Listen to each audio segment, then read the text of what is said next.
오늘 말씀을 가지고 우리의 약함도 실패도 손해 보지 않게 하시는 하나님이라는 제목으로 말씀 은혜를 나누고자 합니다. 제가 고등학생 때 무섭고 짓궂은 놀이를 친구들이랑 한 적이 있습니다. 그때 참 가난한 시절이었잖아요. 저랑 친구들 도합 6명이 중국집에 갔습니다. 짜장면 6그릇을 시켜 먹고 제비 뽑기를 했어요. 제비 뽑힌 한 놈만 남겨놓고 나머지는 그냥 나오는 겁니다. 남겨진 한 놈이 다 책임을 져야 돼. 사나이답지 않습니까? 고등학생으로서 마지막 객기를 부려보는 그런 놀이를 한번 해본 겁니다. 그때 우리에게 이제 돈도 없었죠. 저희들 학교 다닐 때 용돈이라는 개념이 없었습니다. 주머니에 많아봐야 이제 짜장면 한 그릇 사 먹을 돈이 겨우 있을 정도였습니다. 제비 뽑힌 마지막까지 남은 친구가 계산하지 않고는 카운터를 지나갈 수 없으니까 창문을 넘고 도망을 쳐야 되잖아요. 근데 저와 친구들이 그렇게 나쁜 놈, 악당은 아니었거든요. 그때 남은 친구가 사용한 방법이 뭐냐? 중국집 주인에게 무릎을 꿇고 집에 전화 한 통화만 하게 해달라 하고서 전화 걸어서 아버지한테 이렇게 얘기합니다. 아버지, 저 지금 중국집에 잡혀 있습니다. 이렇게 했던 겁니다. 그때 이제 친구 아버지가 와서 계산을 하고 사과하고 우리는 전부 친구집에 불려가서 단단히 혼이 났지만 그 아버지께서 우리의 목을 댕강 날리지는 않았습니다. 우리를 이해해 주시고 다독여 주시면서 그 사건을 인생의 추억으로 우리에게 만들어 주셨습니다. 여러분, 하나님이 그런 분이십니다. 나의 못난 것, 연약한 것, 부족한 것, 실패, 상처, 낙심 등 이 모든 것들을 다만 손해보는 것으로 끝나게 하지 않으시는 하나님의 사랑, 하나님의 지혜, 하나님의 권능 속에 우리가, 저와 여러분들이 하나님의 자녀로 부름받고 있다는 사실을 꼭 잊지 마시기를 주의 이름으로 축복합니다. 구약 성경에 아주 재밌는 얘기가 하나 있죠. 4장으로 구성된 짧은 얘기가 있는데 그게 요나스입니다. 다른 선지서는 좀 재미없고 딱딱한데 요나스는 재미있죠. 제가 지금부터 짧게 압축적으로 얘기할 테니까 이걸 들으시고 요나스 읽어보면 재미있을 겁니다. 당시에 최고의 악당 나라가 이제 아수르입니다. 근데 하나님께서 이스라엘의 요나라는 선지자를 부르셔서 말씀하기를 네 조국 이스라엘을 괴롭히는 그 아수르의 수도 니느웨로 가가지고 내가 너희를 심판하겠다, 회개하라, 이 말을 전하라고 명령을 하신 겁니다. 그런데 이 요나는 자기 원수된 나라 니느웨에 가가지고 하나님의 심판에 관한 얘기를 전하기가 싫었던 겁니다. 그래서 반대 방향으로 다시스로 가는 배를 타고 도망을 칩니다. 그것을 보신 하나님께서 바다에 이제 큰 폭풍을 보내시며 그 배에 탄 사람들이 폭풍의 원인을 찾아내기 위해서 뭘 할까요? 제비 뽑기를 합니다. 이 제비 뽑기에 요나가 걸려요. 이제 요나의 불순종이 드러나고 요나가 바다에 저렇게 던져집니다. 그런데 그 바다에는 하나님이 예비하신 큰 물고기가 마침 있었습니다. 물고기 뱃속에서 요나는 3일 밤낮을 지내며 처절하게 회개하고 감사의 기도를 하나님께 드립니다. 그때 하나님은 물고기에게 명령합니다. 요나를 육지에 토해내라. 하나님께서 요나를 육지에 이제 토해내게 합니다. 그리고 하나님은 요나에게 다시 사명을 주시죠. 이때도 요나는 투덜거립니다. 마지못해 이 니느웨가 뭐냐 하면 아수르의 수도입니다. 이 니느웨를 사흘 길을 걸어야지 다 복음을 전하는데 대충 하루만 걸으면서 심판을 선포하는 겁니다. 3분의 1만 순종한 거죠. 대충 순종한 겁니다. 그런데 놀랍게도 요나의 선언에 이 나라의 왕부터 가축까지 금식하면서 대대적인 회개운동이 일어나버린 겁니다. 이걸 보신 하나님께서 마음을 돌이켜 재앙을 내리지 않으십니다. 자, 이럴 때 우리는 할렐루야 그러고 하나님께 영광을 돌릴 텐데 이 요나는 좀 빼딱한 사람입니다. 왼수 나라인 지 니느웨가 구원받자 도리어 하나님께 성질을 냅니다. 하나님 차라리 나 죽여주십시오 라고 하나님께 원망하고 생떼를 씁니다. 그리고 나서 요나가 성 밖으로 나가 동쪽에 초막을 치죠. 뜨겁잖아요. 그리고는 니느웨 성이 어떻게 되고 있는가 지켜봅니다. 혹시 다시 불이 내려가지고 이놈의 도시 다 망해버리라, 이걸 기대하고 기다리는 거죠. 하나님은 이런 요나를 위해서 요나의 머리 위에 박능쿨 그늘을 만들어 그 더위에, 그 뜨거운 햇빛에 괴롭지 않게 해주십니다. 자, 하루가 지납니다. 이튿날 새벽 하나님이 벌레를 보내셔 이 박능쿨을 갈아먹게 합니다. 그늘이 순식간에 사라지죠. 뜨거운 동풍 그리고 해가 요나의 머리에 내리쬐자 요나는 다시 혼미해져서 지 성질을, 지 성깔을 부립니다. 에이, 사는 것보다 죽는 게 낫습니다, 하나님. 이렇게 기도를 합니다. 죽기를 구하는 거죠. 요나는 니느웨에 사는 12만 명의 사람이 지옥에 가든지 말든지 별로 관심이 없습니다. 지금 당장 자기 머리 위에 그늘 박능쿨이 생기면 행복해하고 그것이 사라지면 하나님을 원망하며 죽겠다고 난리를 치는 거죠. 하나님께서 마지막에 이런 질문합니다. 요나야, 너는 네가 수고하지 않았고 키우지도 않았고 하룻밤에 났다가 말라버린 이 박능쿨조차도 너는 아껴 짜지 않냐? 그런데 하물며 이 큰 성읍 니느웨에는 구원받아야 될 사람이 12만 명이나 있어. 가축도 많이 있다. 내가 아끼는 것이 당연하지 않겠느냐? 이렇게 요나서가 끝이 납니다. 자, 이게 요나서 얘기인데 잘 들으셨죠, 그죠? 대충 성경 읽어보셨으니까 여러분들에게 질문을 하고 싶습니다. 하나님께서는 니느웨 회개를 준비하는데 더 많이 애를 쓰셨을까요? 아니면 요나를 하나님의 사람으로 만드는데 더 많이 애를 쓰셨을까요? 어떨나요? 대답은 둘 다가 맞습니다. 그러나 지금부터 잘 들어보십시오. 니느웨를 향한 요나의 설교, 거기에 따른 니느웨의 회개는 요나서 4장 중에 한 장에 기록되어 있습니다. 몰아서.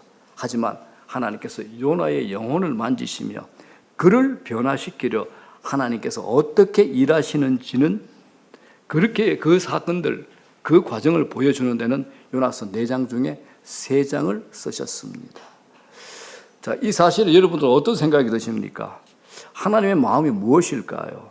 하나님은 니느웨를 구원하는 것도 중요하지만 그 어떤 것보다 먼저 요나 한 사람의 영혼과 인격에 관심을 가지고서 그것을 목표로 하고 계시다는 겁니다. 제가 많은 분들하고 얘기 나누고 제자 훈련하고 신앙 상담을 하다 보니 자주 듣는 얘기가 있고 제가 자주 드리는 말씀이 있습니다. 이렇게 얘기하죠. 목사님, 저를 힘들게 하는 남편이 문제예요. 남편이죠. 또 부모님 때문이에요. 시댁 때문이에요. 내 아이 때문에 힘들어요. 누구누구 때문에 힘들어요 라는 얘기를 제가 자주 많이 듣습니다. 그 사람과의 관계를, 문제를 풀려고 몰두하기도 하죠. 포기하기도 하죠.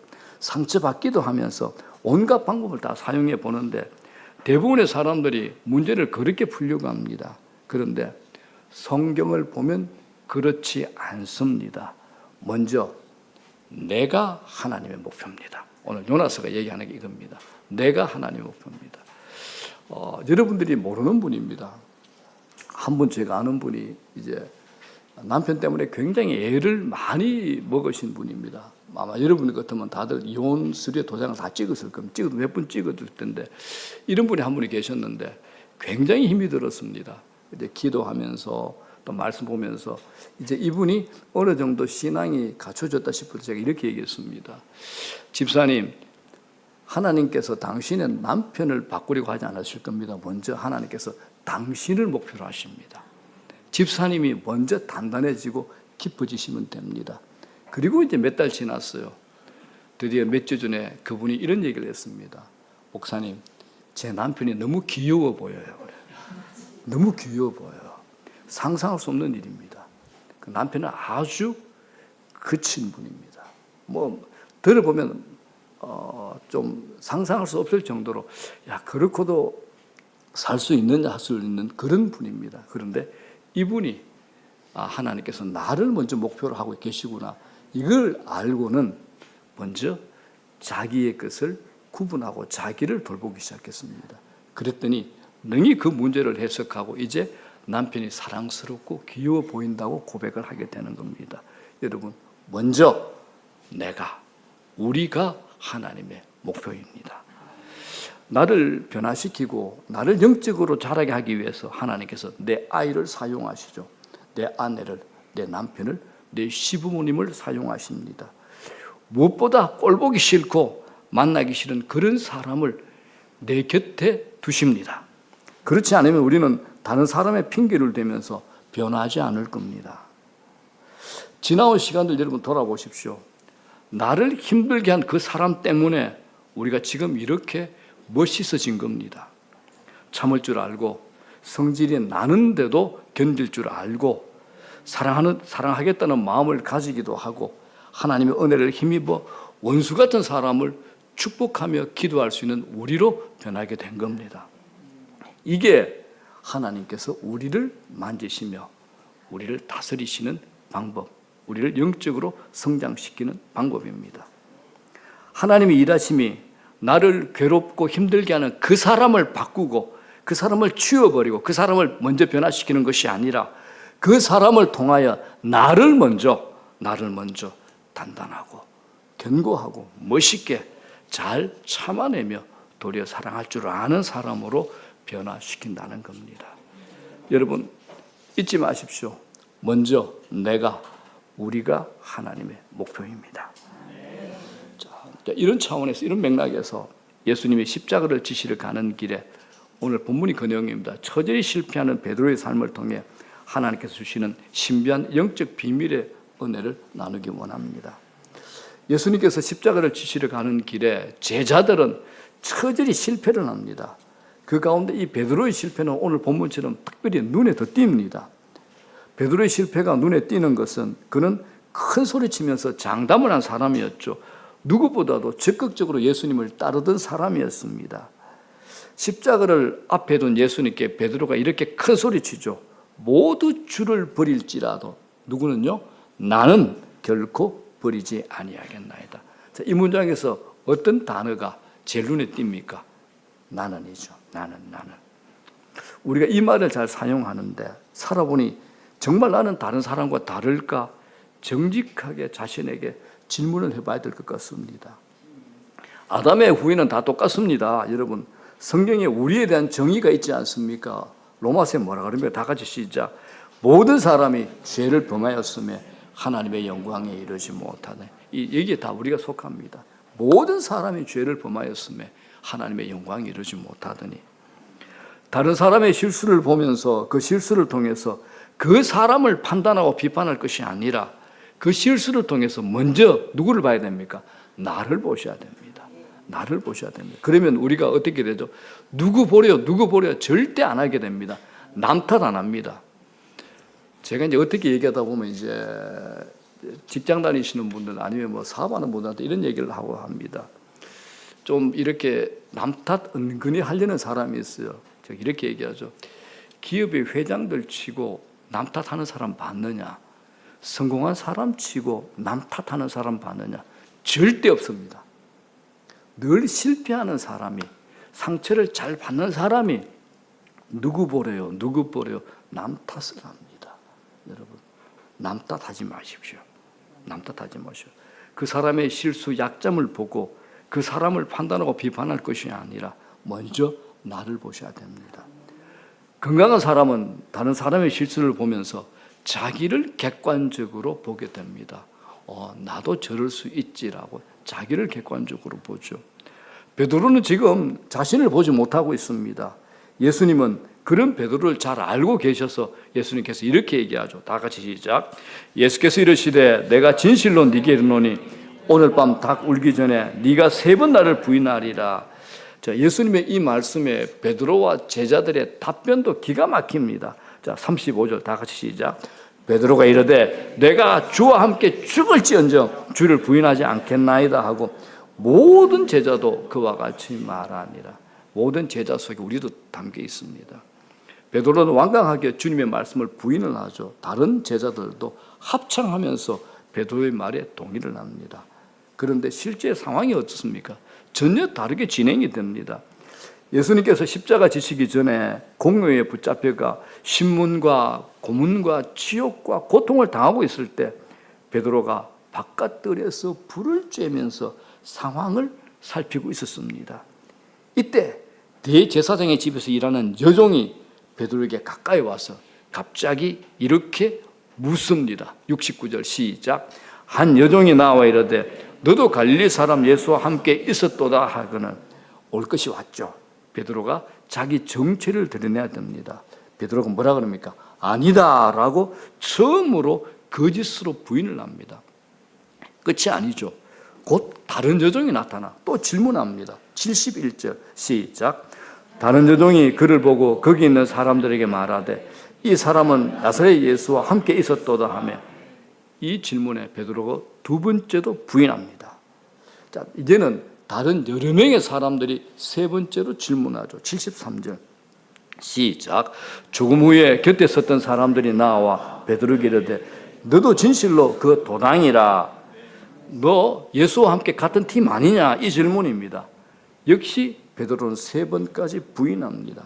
74절에 베드로가 어떻게 합니까? 시작.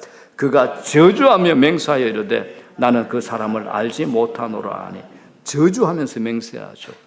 여러분 이 베드로 예수님 부인 사건은 마태, 마가, 누가, 요한 사복음서에 다 기록되어 있습니다.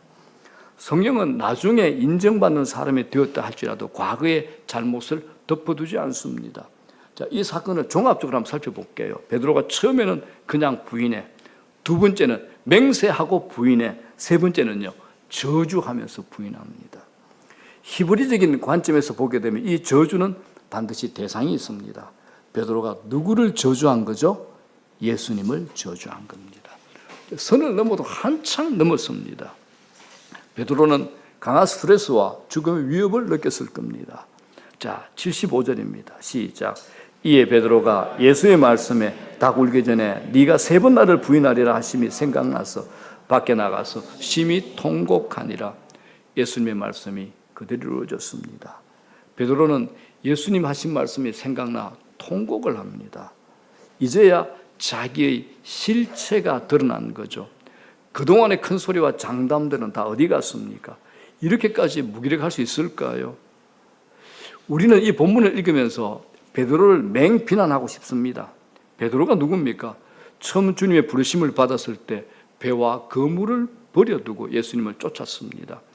여러분, 배와 그물을 버려두었다는 말은 그냥 교회 다니는 정도가 아닙니다. 자기의 하던 모든 일을 다 포기하고 전 생애를 예수님께 맡긴 거죠. 베드로는 12명의 제자 중에 수제자입니다. 3년 동안 주님과 동고동락하면서 가장 적극적으로 예수를 따른 사람이 베드로입니다. 예수님과 함께 다니면서 기적을 경험한 게 한두 번입니까? 무리를 걸은 사람이 인류 최초로 마지막으로 무리를 걸은 사람이 누굽니까?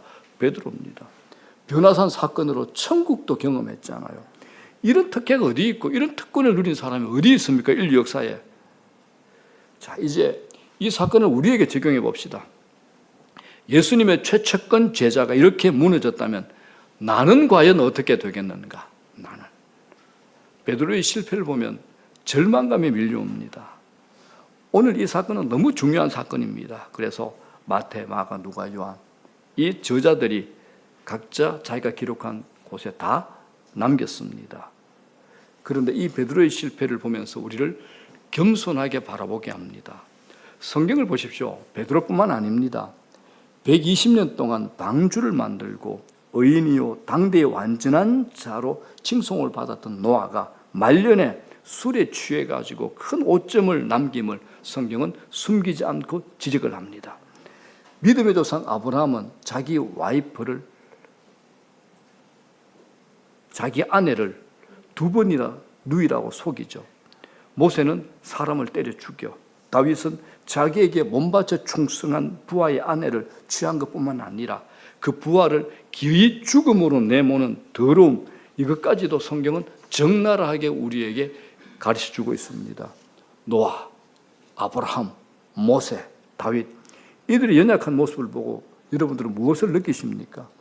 모두가 예외 없이 죄성의 지배를 받은 연약한 인간들이라는 겁니다. 베드로의 실패는 신앙의 길을 걷고 있는 우리에게도 동일하게 일어날 수 있습니다. 무너진 베드로를 보면서 내가 뭐라고라는 생각이 들기도 합니다. 여러분, 이럴 때 우리에게 드는 생각이 뭘까요? 무엇이 필요할까요? 겸손입니다. 겸손입니다. 겸손. 그리고 고린도전서 10장에 이렇게 얘기하죠. 다 같이 시작. 그런즉 선줄로 생각하는 자는 넘어질까 조심하라. 선줄로 생각하거든 넘어질까 조심하라라고 말씀합니다. 여기에 선줄로 생각하는 자가 누굴까요? 어느 정도 나는 영적 수준에 이르렀다 생각하는 사람들에게 해당하는 얘기입니다. 좀 안다, 이만하면 할만하다라고 자신감이 있는 사람들 말입니다. 우리는 겸손하기가 참 어렵습니다. 노골적으로 교만한 사람은 없어요. 대개는 겸손하게 행동을 합니다. 그러나 겉으로 드러난 겸손을 뭐라 그럽니까? 처세용 겸손, 접대용 겸손이라고 합니다. 여러분 보십시오. 여러분들이 진정으로 겸손한지, 내가 세상 잘 살기 위해서 처세용으로 겸손한지, 아니면 다른 사람에게 잘 보이기 위해서 접대용으로 겸손한지 잘 확인해 보시기 바랍니다. 내가 낮아지고 싶어서 낮아지는 사람 드뭅니다. 실패를 통해서 어쩔 수 없이 낮아지게 된 겁니다. 여러분, 우리에게 실패가 왜 유익합니까? 나 스스로 겸손할 수 없기에 실패를 통해 낮아지게 되고 자기 자신을 더 이상 믿지 못하도록 만듭니다. 때문에 실패가 신자들에게는 은혜가 됩니다. 실패가 우리들에게는 은혜가 되는 겁니다. 하나님께서 언제 우리를 부르실까요? 우리가 약할 때 부르십니다. 절대 내가 준비 다 돼 있고 하나님 나 이만하면 쓸만하지 않습니까? 그때 절대 안 부르십니다. 하나님 나 아무것도 할 수 없습니다. 하나님의 도움 없이는 안 됩니다 할 때 그때 하나님께서 우리를 부르십니다. 자기 집착, 자기 몰두에서 벗어나야 하나님이 보이기 시작하거든요. 세상은 강한 사람을 씁니다. 그러나 하나님은 절대로 그러지 않습니다. 하나님은 다르십니다. 왜 그럴까요? 강하면 하나님께서 쓰시기에 불편합니다. 자신의 결핍, 자신의 연약함이 드러날 때 비로소 하나님을 의지하기 때문입니다. 누구라도 하나님께 쓰임받고 싶다면 하나님 앞에서 연약한 척 하지 마시고 진정으로 약해지십시오. 강한 자 하나님 쓰시지 않습니다. 아브라함, 모세, 다윗, 요셉, 오늘의 베드로까지 그들의 쓰임받은 역사를 보십시오. 하나님은 그들의 힘을 빼게 하십니다. 절대 그들 두지 않습니다. 힘 다 빼게 만든 다음에 쓰시는 거죠. 그러므로 우리는 우리 자신에 대해서 절망할 필요가 있습니다. 제가 제자 훈련하면서 물어봅니다. 십자가를 경험했습니까? 라고 물어봅니다. 그러면 이게 무슨 말인가? 말귀를 못 알아들어요. 쉽게 얘기합니다. 자신의 죄에 대해서 절망해 본 적이 있는가라는 겁니다. 자신의 죄에 대해서 절망해 본 적이 있는가? 이게 십자가를 통과한 겁니다. 우리는 우리 자신에 대해서 좀 절망해 보셔야 됩니다. 그 절망 끝에서 하나님을 만날 수 있고 하나님을 붙들 수 있습니다. 그렇기 때문에 내 실패를 통해서 하나님을 믿고 신뢰하는 단계로 나아간다면 그건 축복이죠. 우리의 연약함이 드러날수록 하나님의 은혜는 정폭이 됩니다. 신약 성경의 절반을 기록한 사도 바울 최고의 에리트 가말리엘 문화생, 요새로 치면 하버드대 장학생 되겠죠.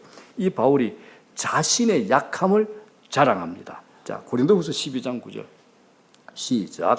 나에게 이르시기를 내 은혜가 네게 족하도다. 이는 내 능력이 약한 데서 온전해짐이라 하신지라.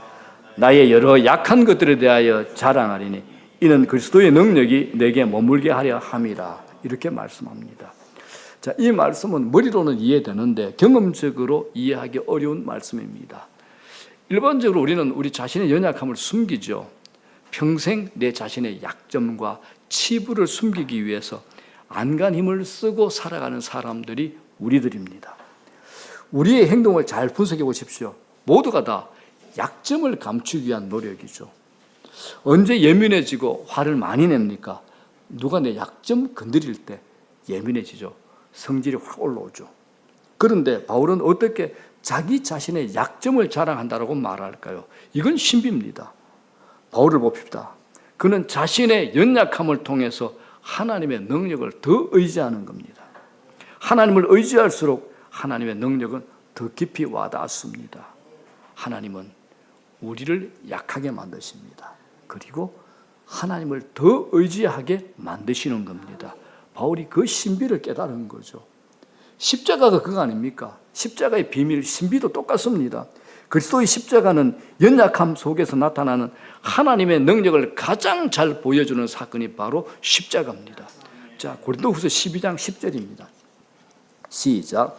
그러므로 내가 그리스도를 위하여 약한 것들과 능욕과 궁핍과 박해와 곤고를 기뻐하노니 이는 내가 약한 그때에 강함이라. 약한 것들, 능욕, 궁핍, 박해, 곤고. 우리는 이것들이 오게 되면 그냥 아예 겁먹고 손사래를 치면서 부들부들 떨잖아요. 바울은 기뻐한답니다. 내가 약한 그때에 강함이 되기 때문이라고 고백을 하는 겁니다. 이런 면에서 여러분, 우리가 강하다고 얘기할 때는 가장 연약할 때입니다. 누군가 큰 소리치고 고함을 치고 있다면 실제로 떨고 있다는 증거죠. 진짜 고수와 강자는 요란하지 않습니다.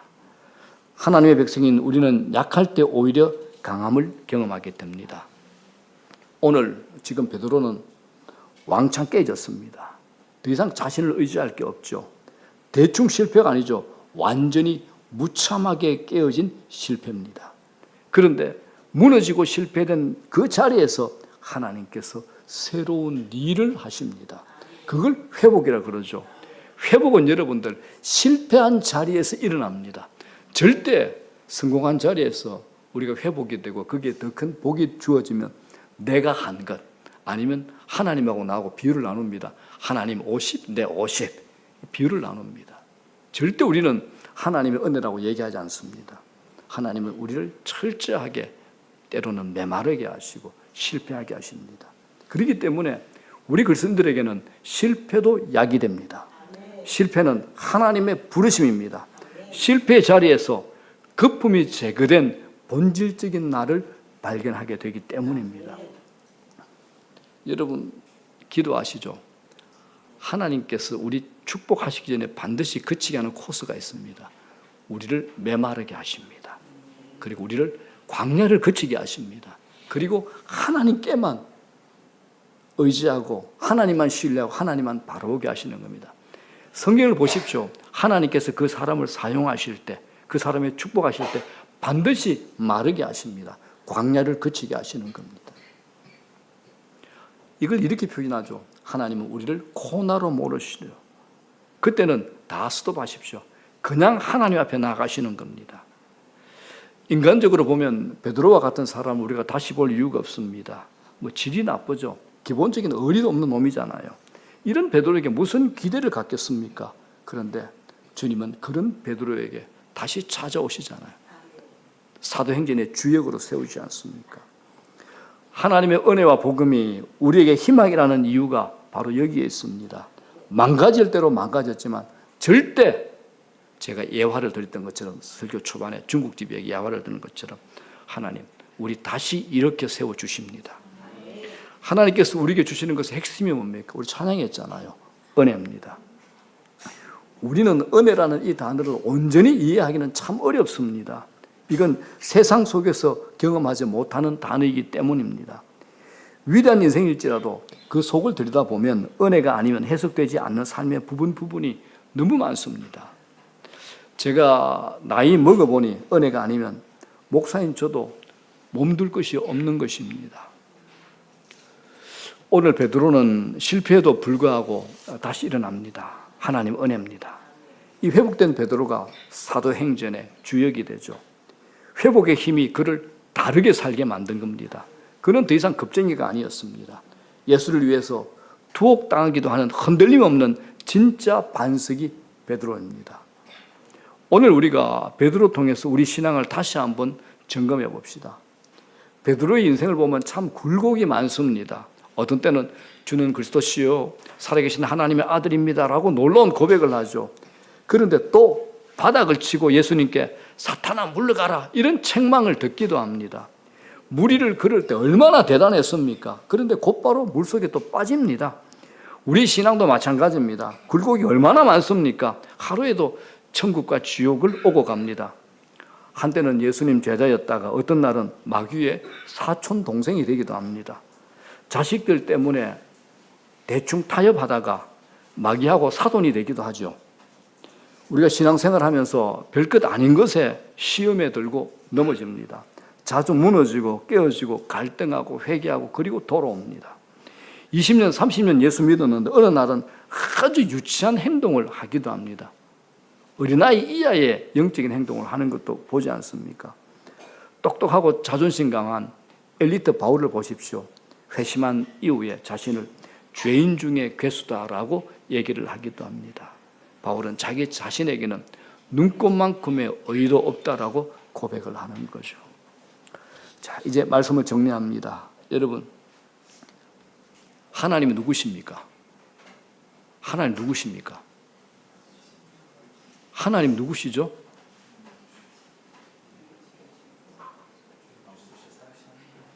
복잡하게 얘기하지 말고 우리 족보로 얘기합시다. 하나님 누구십니까? 아버지, 그죠? 아버지 뭐 하는 분입니까?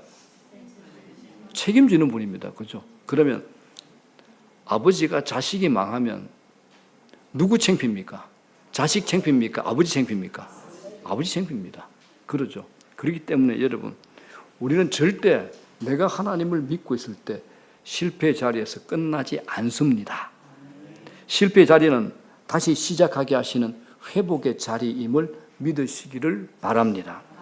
하나님 절대 우리를 망하도록 내버려 두지 않으십니다. 그대로 내버려 두신다면 우리 중 누가 끝까지 인생을 완주할 수 있겠습니까? 연약함 그대로 내버려 둔다면 베드로는 일찍이 끝이 났죠. 우리는 앞으로 또 실수하고 또 넘어지고 또 깨지고 그러면서도 또 회개하고 돌이킬 겁니다. 그러므로 우리는 나를 믿지 말고 주님을 믿어야 되는 겁니다. 넘어질 때마다 쓸데없는 자존심 버리고 주님 앞에 엎드릴 수 있는 저와 여러분 되기를 주의 이름으로 축복합니다. 우리 자존심으로 살지 맙시다. 대신에 하나님 은혜로 삽시다. 자존심으로 살지 말고 하나님 은혜로 삽시다. 날마다 십자가 붙들고 살아가는 저와 여러분 되기를 축복합니다. 그 은혜가 우리 인생길에 부끄러움이 아닌 승리의 자리로 높이 세워줄 것을 믿습니다.